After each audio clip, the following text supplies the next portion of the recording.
I am telling you right now, this is why we love NASCAR. Because just when you think you have got a driver figured out, just when the narrative feels locked in, something happens that completely flips the script. You hear the whispers in the garage, the veterans laughing off the rookies, the established elite thinking their territory is safe. But then a Sunday rolls around, the engines get cranked, and a driver steps into the chaos and completely rewrites history. Before we break down exactly whose performance shattered expectations and put the entire garage on notice, I need to ask you something honest. If you are a true NASCAR fan who lives for moments like this, if you are tired of the corporate talking heads and you want real, passionate, unapologetic racing talk, go ahead and hit that like button and subscribe to our channel right now. We are building a grassroots community here, a place for the true diehards who appreciate the grit, the nerves, and the sheer unpredictability of stock car racing. Your support helps us take on the big networks, so hit subscribe and let us keep growing this family. All right, let us talk about the man who just sent shockwaves through the sport, Shane Van Gisbergen. When SVG first came over and shocked the world at Chicago, the narrative was instantly written. They called him a road course assassin.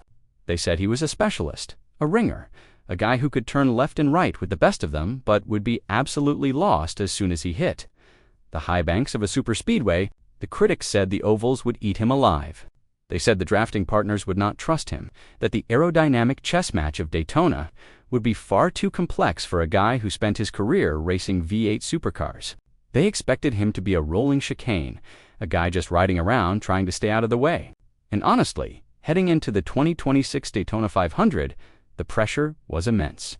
He had struggled in practice, he limped through his qualifying duel, and the establishment was already stacking the deck against him.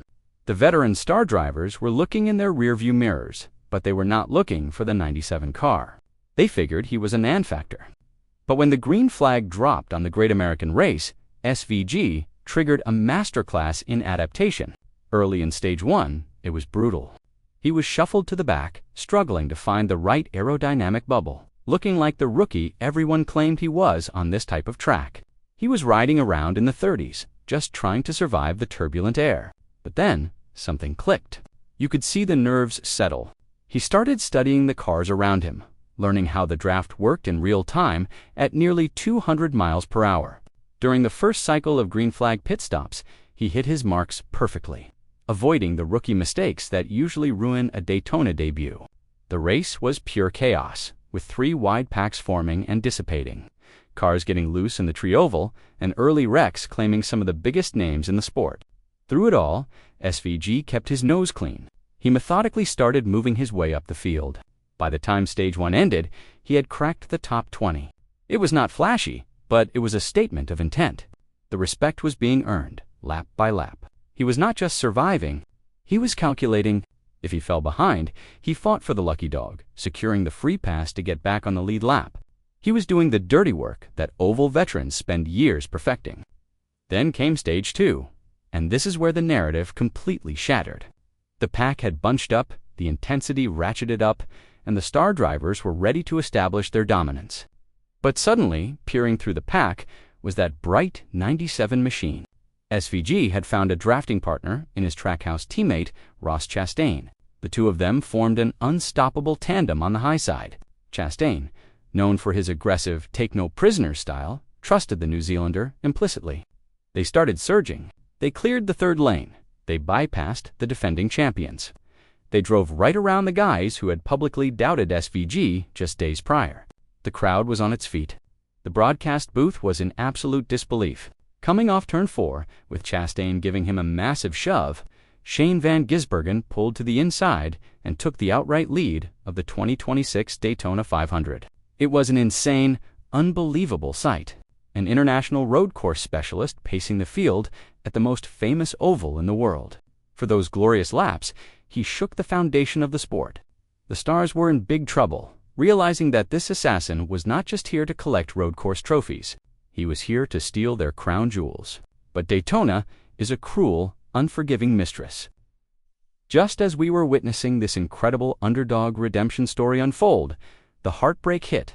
Late in Stage 2, as the pack grew increasingly frantic, a driver 3 rows back threw a desperate, ill-advised block. It triggered a massive, violent chain reaction. Cars were spinning, metal was tearing, and the smoke billowed up into the Florida sky. SVG, running near the front, had nowhere to go. He was clipped in the right rear, sending his car sliding violently into the outside retaining wall. The impact was brutal. The car was destroyed, the radiator was smashed, and his incredible run came to a sudden, devastating end. He limped the shattered machine to the apron, climbed out, and walked away. The finish line would not see him take the checkered flag.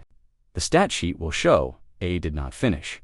It will show a finish deep in the completely wrong end of the standings. But if you are looking at the finishing position, you are entirely missing the point. What SVG did during those laps in the lead was a massive moral victory. He proved the critics wrong. He proved that he has the raw talent, the spatial awareness, and the sheer fearless determination to compete anywhere against anywhere. He walked into the lion den, looked the biggest stars of NASCAR dead in the eye, and beat them at their own game on the grandest stage of them all. The finishing position does not matter, because the respect was earned. The narrative is forever changed.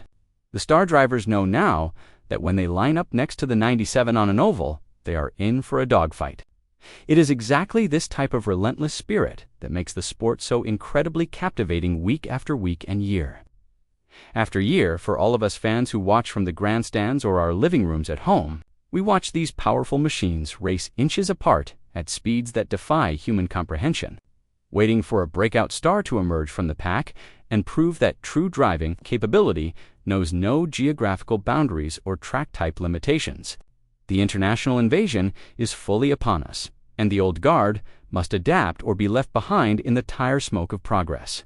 Every single lap he completed out there was a direct challenge to the establishment, a bold declaration that he is not just a tourist in this series but a permanent, formidable threat who will only get stronger with every single passing race weekend.